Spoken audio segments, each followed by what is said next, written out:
Howrah Bardhaman cord লাইনের Bardhaman local সকাল 8:50 আমাকে গুড়াপ স্টেশনে নামিয়ে বর্ধমানের দিকে চলে গেল।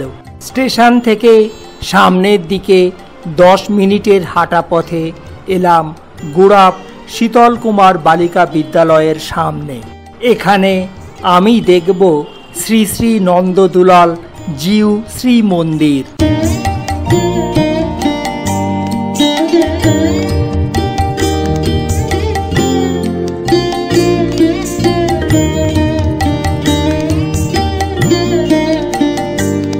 মন্দিরের বাইরে আছে এখানকার রথ, পাশেই আছে ঐতিহ্যপূর্ণ রাস মঞ্চ।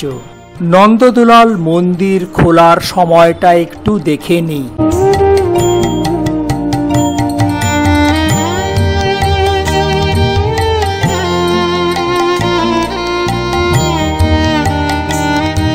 মন্দিরে প্রবেশ করে প্রথমেই এলাম নাট মন্দিরে।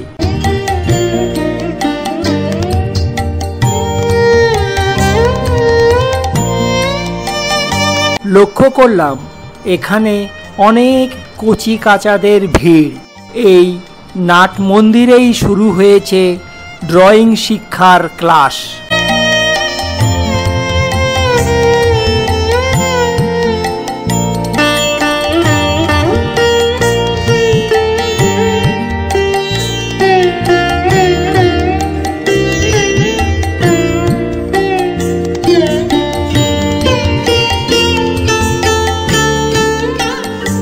এবার এলাম নন্দদুলাল মন্দিরের প্রধান রাধাকৃষ্ণ মন্দিরে। ঐতিহ্যবাহী এক 4 চালা মন্দির, নিপুণ টেরাকোটার শিল্পকর্ম সমন্বিত এই মন্দিরটি তৈরি করিয়েছিলেন নাগ পরিবারের ধনী জমিদার রামদেব নাগ 1749 সালে। বৈষ্ণব মহাত্মা রামদাস বাবাজি ও চরণদাস বাবাজির পদধূলি পড়ে এই মন্দিরে।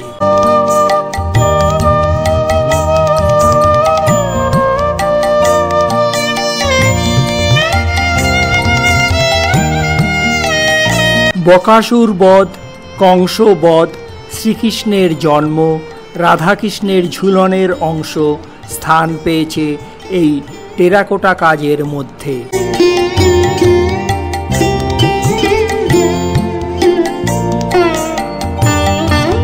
তৈরি হচ্ছে রাধাকৃষ্ণ বিগ্রহের মালা।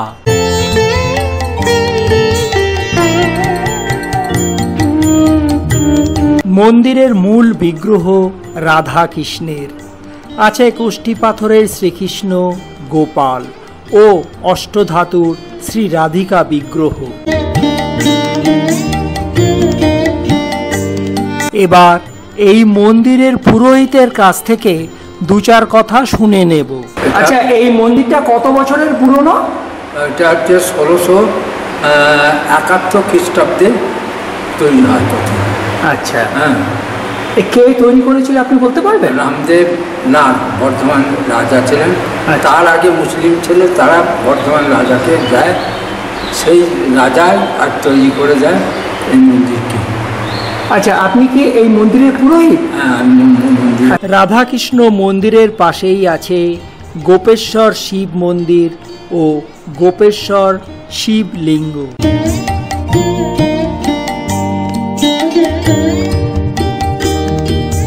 নন্দদুলাল মন্দিরকে বিদায় জানিয়ে এবার এলাম পঞ্চরত্ন রীতিতে নির্মিত যমজ শিব মন্দিরে। রামকৃষ্ণ মিশন আশ্রমে যেতে গেলে প্রথমেই চোখে পড়ে দেশগৌরব গণিতজ্ঞ, শিক্ষাবিদ, স্বাধীনতা সংগ্রামী মহাত্মা কেশবচন্দ্র নাগের জন্ম শতবার্ষিকী স্মৃতিফলক। এটাই হলো কেশবচন্দ্র নাগের বাড়ি কেশবধাম। 1893 সালের 10ই জুলাই জন্মগ্রহণ করে ভারত ছাড়ো আন্দোলনের এই বীর বিপ্লবী 1987 সালের 6ই ফেব্রুয়ারি মৃত্যুবরণ করেছিলেন। এবার এলাম গুড়াপ রামকৃষ্ণ মিশন আশ্রমে। সুন্দর এক প্রকৃতির মধ্যে এই মিশনের অবস্থান। বাদিকে চোখে পড়ে রামকৃষ্ণ বিবেকানন্দ ও বেদান্ত সাহিত্যের পুস্তক বিতরণ কেন্দ্র।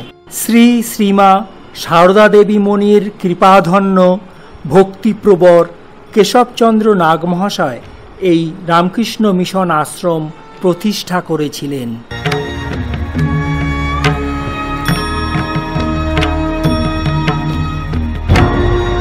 1972 সালে এই আশ্রমের জমি কেনা হয় আর আশ্রমটি তৈরি হয়েছিল 1981 সালে।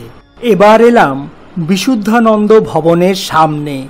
এইটি হলো স্বামী বিশুদ্ধানন্দজির জন্মস্থান। স্বামী বিশুদ্ধানন্দজি ছিলেন রামকৃষ্ণ মঠ ও মিশনের অষ্টম সভাপতি।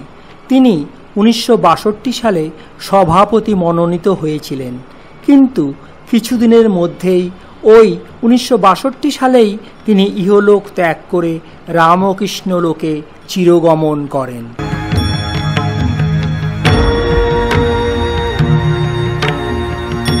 এবার আমি প্রবেশ করলাম আশ্রমের মূল প্রার্থনা কক্ষে।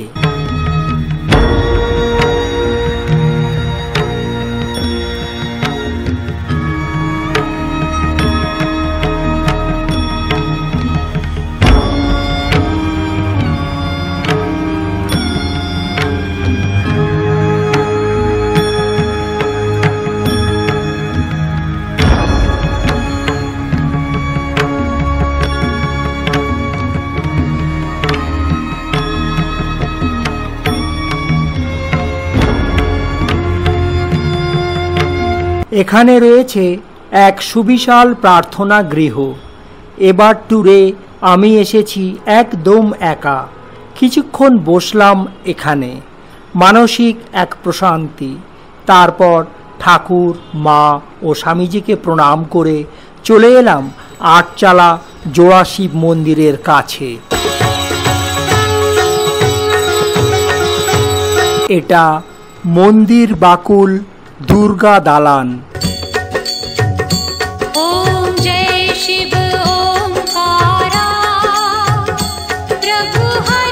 দুর্গা দালানের পাশেই রয়েছে প্রাচীন এক মন্দির।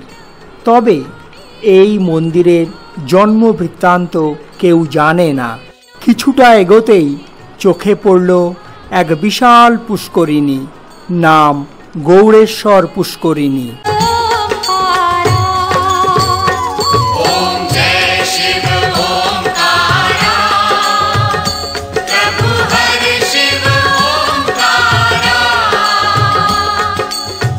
দূরে দৃশ্যমান হয় গৌড়েশ্বর শিব মন্দির। দেখলেই অনুমান করা যায় যে এই মন্দিরের নাট মন্দিরটি পরে তৈরি হয়েছে।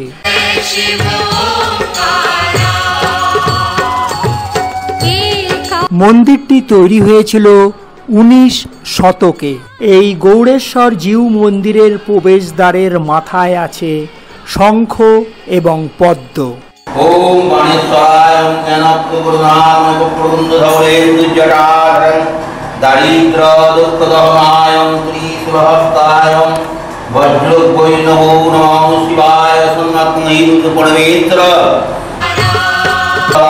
জ্ঞানপ্রবর্ধনায় প্রবন্ধধৌরেন্দুজটাধরং দারিদ্র দুঃখদহনায় ত্রিশূলহস্তায় বজ্রবৈষ্ণবো নমঃ।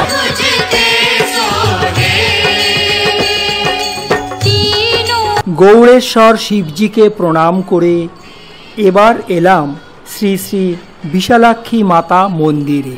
দেবীর পদতলে এখানে মহাদেব, ডাইনে লক্ষ্মী ও গণেশ এবং বাদিকে সরস্বতী ও কার্তিক। একটু এগোতেই মা মুক্তকেশীর মন্দির। এবার জটিলেশ্বর জিউ মন্দিরে।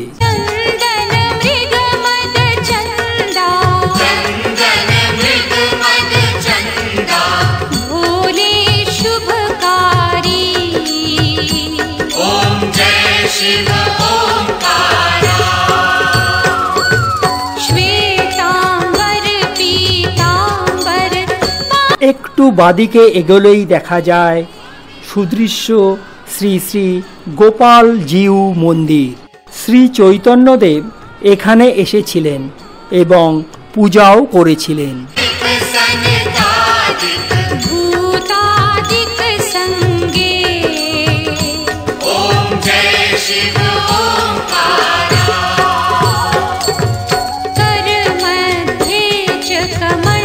মিনিট 10 হাঁটার পরে এলাম গুড়াব গ্রামের মধ্যেই এক সুন্দর প্রকৃতির মাঝে।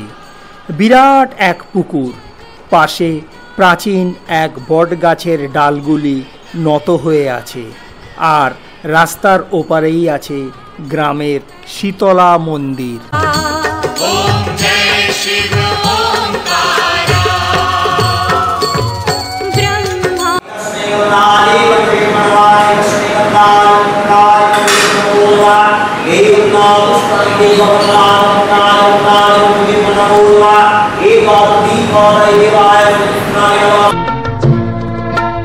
পুকুরের পাশে গ্রামের ছোট্ট ছেলেটা দোলনায় দুলছে। ঠিক এটাই জীবন। পাশেই দেখলাম গুড়াব গ্রামের বামনা শ্মশান। মনে পড়ে গেল মানুষের অন্তিম পরিণতির কথা। হ্যাঁ, চিতাতেই সব শেষ। এই তো জীবন।